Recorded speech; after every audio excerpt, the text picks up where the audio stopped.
زما معززو اوریدونکو، نن زما استاد دا راغونډه دا د یو مسلمان رور او د یو مرکۍ په حق کې یو جرګه وه، یو دعا وه. نن مونږ د یو رور دعا له راغلي وو. ممکنه ده چې سبا په دې میدان کې زما استاد د دعا دپاره خلک راځي. هلک دا مرګ په دې کائنات کې داسې یو څیز به نه وي چې په هغې کې به د مخلوق اختلاف نه وي. مختلف مذاهب، مختلف خلق، مختلف عقیدې، تر دې پورې چې د الله رب کریم په ذات کې هم د خلکو اختلاف دی، د الله رب کریم په ذات کې. لیکن دا مرګ دا یو داسې څیز دی چې په دې کې که مسلمان دی، که کافر دی، که یهودي دی، که مجوسی دی، که آتش پرست دی، که سیک دی، که بت پرست دی، څومره خلک دي ټول په دې خبره باندې متفق دي چې دا مرګ یو حقیقت دی. دا به هر یو انسان ته راځي او په خپل وخت باندې به راځي. که ته د ځان ډېره سیفټي وکړې، ځان ډېر راغونډ کړې، ډېر اسپتالونو ته منډې تړلې ووې، ډېر مالداره وې، لیکن د الله رب کریم ارشاد دی ولو کنتم فی بروج مشیده، که چرې تاسو په بندو کلو کې ولې نه وئ، که تاسو په بندو کلو کې ولې نه وئ، بیا هم به دا مرګ راځي، تاسو به مومي، دا مرګ به راځي، تاسو به مومي. دا ما او تا دپاره یو ټلی راکوي، ټالی، او دا په واړو ماشوم باندې هم نه ده، د الله رب کریم شان دی. نن زما اوس تا مخې ته دوه جنازې پرتې دي، یو د واړه ماشوم، یو د مورکۍ. الله رب کریم راله وښودل چې ای بنده چې کله زه انسان نه روح اخلم نو دا په بچپن باندې او په بوډاوالي باندې نه دی، د ماشوم نه هم واخلم او د بوډا نه هم واخلم. نو مرګ په بوډاوالي نه بلکې بچپن کې هم راتلی شي. دنیا ته د راتلو یو لاره شته، یو ترتیب شته. ترتیب سره دنیا ته راتلل دي، خو د دې دنیا نه تلل بیا بې ترتیبه دي. پلار ژوندی وي، زوی لاړ شي، نوسی ژوندی وي، نیکه لاړ شي، رور ژوندی وي، خور لاړه شي، پلار ژوندی وي او د هغه پلار لاړ شي. مختلف قسمه حالات ما او تعالی الله رب کریم ښایي او ما او تعالی ټلی راکوي چې ګوره ای مسلمانه ویښ شه، ویښ شه. نن ما او ته په دنیا باندې غور کوو. کله چې یو سړی په کمره کې اودی او ځان پسې دروازه بنده کړې ده، خبره توجه سره واورئ، خبره توجه سره واورئ، انشاءالله فایده به کوي. کله چې یو سړی په یو کمره کې اوده دی، ځان پسې دروازه بنده کړې ده او بهر نه تا پسې څوک دروازه ټکوي چې راپاسه، اول درته یو پیره دروازه وټکوي، چې کله دروازه کوله ونه کې په دویمه پیره یې درته بیا وټکوي، چې بیا هم کوله ونه کې بیا یې درته تیزه وټکوي، بیا یې هم کوله ونه کې بیا یې درته سمه تیزه وټکوي چې راپاسه. هغه تا راپاسول غواړي. الله رب کریم ما او تا راویښول غواړي چې ای د 14مې صدۍ مسلمانانو راپاسئ. ما او تا ګورو غم د پاسه غم راځي، تکلیف د پاسه تکلیف راځي، درد د پاسه درد راځي، پریشانی د پاسه پریشانی راځي. ولی الله رب کریم ما او تعالی خبر راکوي چې ای مسلمانه پاسه، پاسه مسلمانه پاسه. دا د غفلت وخت نه دی، دا د خوبونو وخت نه دی، په دنیا کې د خواهشاتو پوره کولو وخت نه دی. ته دنیا ته صرف خوړلو څکلو ته نه راغلی، دنیا کې مال دولت جمع کولو ته نه راغلی، دنیا کې صرف کاروبار ته نه راغلی، په دنیا کې صرف لهو لعب ته نه راغلی، صرف عیش و عشرت ته نه راغلی، بلکې ستا کار په دنیا کې الله رب کریم ښودلی وما خلقت الجن والانس الا ليعبدون.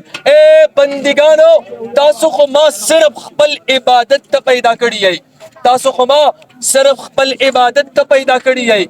نن چې ما او تعالی دا وړه وړه ډیری ښکاری، دا ډیری نه دی، دا زما اوس تا اصل پراپرټي ده، دا زما اوستا کور دی کور اوس زما اوستا خوښه ده چې زه ځان ته په خپل کور کې څنګه ټایل لګوم څنګه ماربل لګوم څنګه چت جوړوم څنګه پکې ایسیو د ایټرو د پکې انتظام کوم په دنیا کې خو مونږ ځان ته څومره ښکلې بنګلې جوړو پکې ایسی ولګو د ګرمۍ نه بچ کېدو دپاره هیټر ولګوه د یخنۍ نه بچ کېدو دپاره لاندې فرش ولګوه بره سیلینګ وکړه ولې زما خواهشات دي زما جذبات دي زما احساسات دي آی د دې بنګلې دپاره چا غم کړی دا خو زما یو بنګله ده دا زما یو کور دی او هغه کور چې دنیا کور دا پته لګي نه چې د هر چا قسمت کې به ویو که به نه خو دلته کې د هر مسلمان راتګ دي که په هغه هره لاره باندې وي دلته راتګ دي که هغه په دریاب کې مرګ دی که په اور کې مرګ دی که په کور کې مرګ دی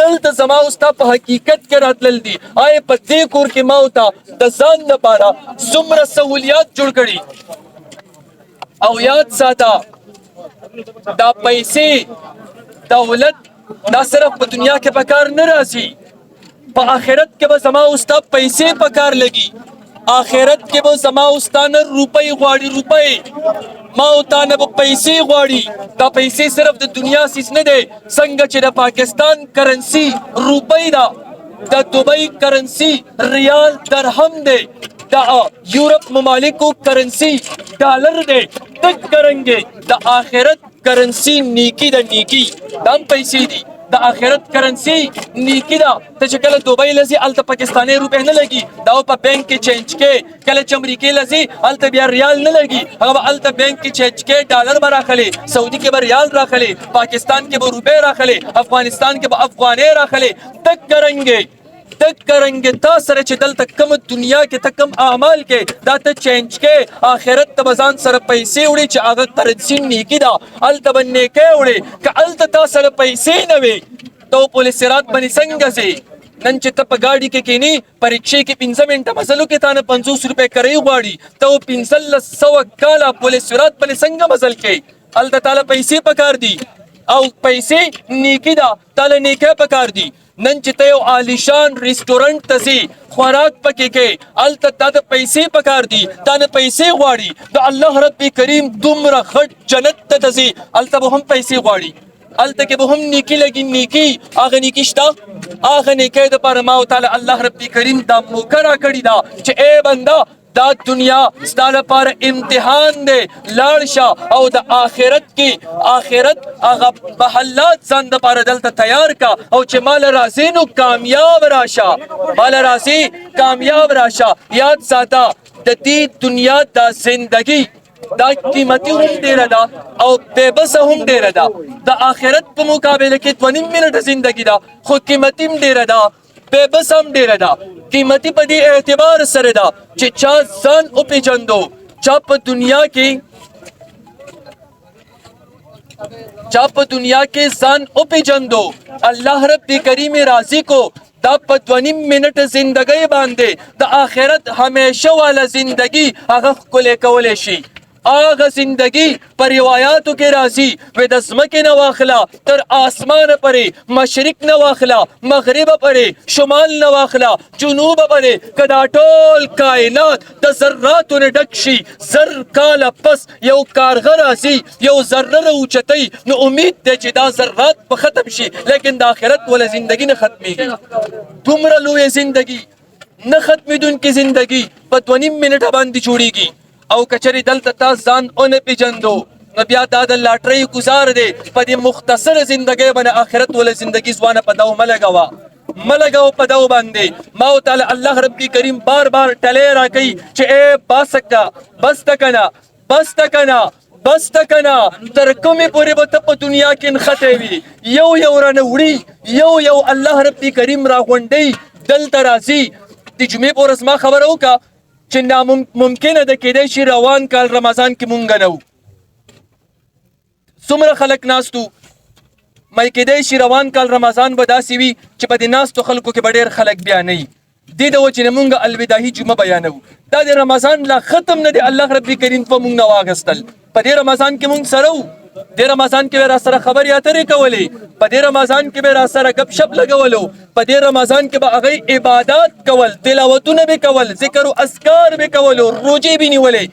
لیکن رمضان په ختمېدو سره الله رب کریم شروع کړه دوی رانه واخیستل. اوس پته لګي نه نور به څومره ځو. آی دا دې چېرته سوچ کړی چې دا خو یو پیره په ما باندې هم راتلو وله دی، دا د زهرو ګوټ خو به زم خورم، دا خو به زم تیرومه. آی دې دپاره ما محنت څومره کړی دی. زه چې وایم زه مستقبل ځان ته روښانه کوم، زما مستقبل کم دی. هلکه زه پیسې ګټم ولې چې د بچو مې مستقبل روښانه شي. زه په مستقبل کې د بچي نه ډاکټر جوړوم، زه به تنه انجینیر جوړوم، زه به تنه پروفیسر جوړوم، زه به تنه عالم جوړوم، زه به تنه حافظ جوړوم. زما د بچیو بیا غټ کلینیک وي، زما د بچي به غټ سکول وي، زما د بچي به غټ مدرسه وي. دا زموږ د مستقبل سوچونه دي. آیا ستا په دې مستقبل کې او ته مستقبل وې څه دپاره؟ اول خو دا خبره معلومه که ته مستقبل وې څه دپاره. مستقبل دې له ویل کېږي راتلونکي وخت، راتلونکی وخت دې له مستقبل وایي. راتلونکي وخت یعنی اوس حال دی، راتلونکي وخت مستقبل. مازدیګر لمونځ موږ په مستقبل کې کوو، دا راتلونکي وخت مستقبل دی. او چې کله انسان فوت شي نو اوس د ده مستقبل حقیقت کې بل شروع شو. آی د دې مستقبل لپاره ما ورته څومره غم کړی دی، دې مستقبل لپاره ما ورته څومره غم کړی دی. حقیقت که وګورې دا خو بختور وو، د رمضان المبارک روغه میاشت دی ته الله رب کریم ورکا. دا مونږ چې خوشحالي د اختر مناوو دا ولې مناویږي؟ دا په دې وجه نه مناویږي چې کنې روژې ختمې شوې. روژې خو د برکت وله میاشت ده. هلکه تا نه د برکت وله میاشت جدا کېږي، تا نه د رحمت وله میاشت جدا کېږي، تا نه د مغفرت وله میاشت جدا کېږي، تا نه د بخشش وله میاشت جدا کېږي. تا بغې باندې خوشحالي کوي، په دې باندې خلک خوشحالېږي که خفه کېږي؟ دا خوشحالي خو وی دې لپاره چې مونږ باندې رمضان رالو او پوره رمضان مونږ ومونتو، مونږ پکې روژې ونیوې، تلاوت مو وکړو، ذکر مو وکړو، اذکار مو وکړو، نوافل مو وکړو، عبادات مو وکړو. په دې باندې خوشحالي ده. نو هغه دی له میلاو شو، دی له هغه میلاو شو. او بیا د اختر په ورځ باندې الله رب کریم د څومره خلکو مغفرت کوي. نو دی خو به الله رب کریم بخلی وي. او دا زه دعوې سره وایم چې د داسې خلکو د جنازې دپاره خلک دې دپاره نه راځي چې کنه زه دعا وکړم چې الله دا مرده وبخي، بلکې دې دپاره راځي چې زه جنازې ته لاړ شم چې د دې مرده د برکت د وجې الله رب کریم ما وبخي، الله تعالی ما وبخي. اوس فکر زما اوستا دی، د دوی نه دی. دی خو لاړل، پاک مرغۍ به لاړې، بهترین ایام د اختر الله رب کریم ورکړل. الله رب کریم د دی پاس بندگانو ته صبر ورکړي. دی خو ګټه ومونته. اوس غم زما اوستا دی. آی زما اوستا قسمت کې به دا قبر وي، زما اوستا قسمت کې به دا کفن وي، زما اوستا قسمت کې به دا جنازه وي، زما اوستا قسمت کې به دا دعاګانې وي، زما اوستا قسمت کې به دا بهترین ایام وي. غم خو زما اوستا دی. او دې دپاره غواړي د ایمان سوال.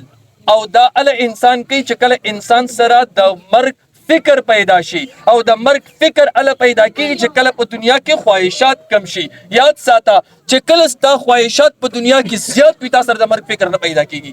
څوک هم دا نه غواړي چې زه دې مړ شم، خو چې کله ستا خواهشات محدود وي، خواهشات جایز دي د شریعت په دایره کې، چې کله ستا خواهشات محدود شو بیا په دنیا کې ستا زړه ډیر نه لګي، ستا ټوله توجه، ستا 100% فوکس په آخرت باندې وي.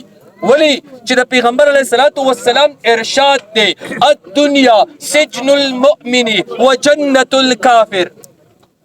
دا حدیث باندې خبره ختموم ان شاء الله، سمجھ کې به خبره راشي. پیغمبر فرمایي الدنیا سجن المؤمن وجنة الکافر، چې دا دنیا د مؤمن دپاره قیدخانه ده او د کافر دپاره جنت دی. الدنیا سجن المؤمن، د مؤمن دپاره قیدخانه، سجن جیل ته وایي، جیل خانې له، قید خانې له، او جنت الکافر د کافر دپاره جنت دی. اوس ته ماته ووایه مسلمانه، آیا په دنیا په قید خانې کې، په جیل کې، دا جیل ته واړئ، په کمرې کې دې بند کړي، تا له 3 ټمه چرګان او نری غوښه میلاویږي، بیا هم په جیل کې تا دا زړه خوشحالیږي؟ په جیل کې د چا زړه خوشحال وي؟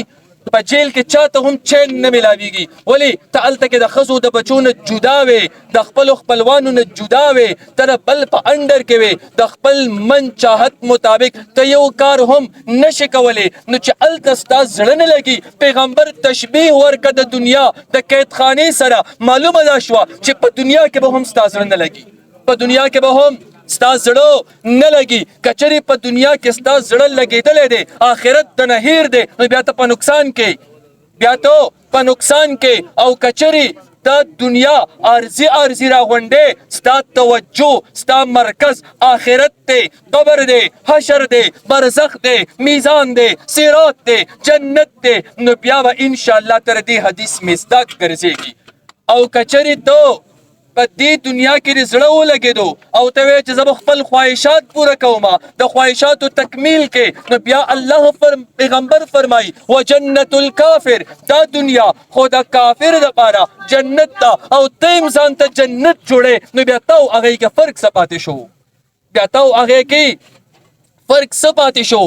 د مسلمان شان بداوي چې هغه په دې دنیا کې داسې ژوند تیری لکه څنګه چې یو مسلمان په قیدخانه کې ژوند تیری، په قیدخانه کې ژوند تیری.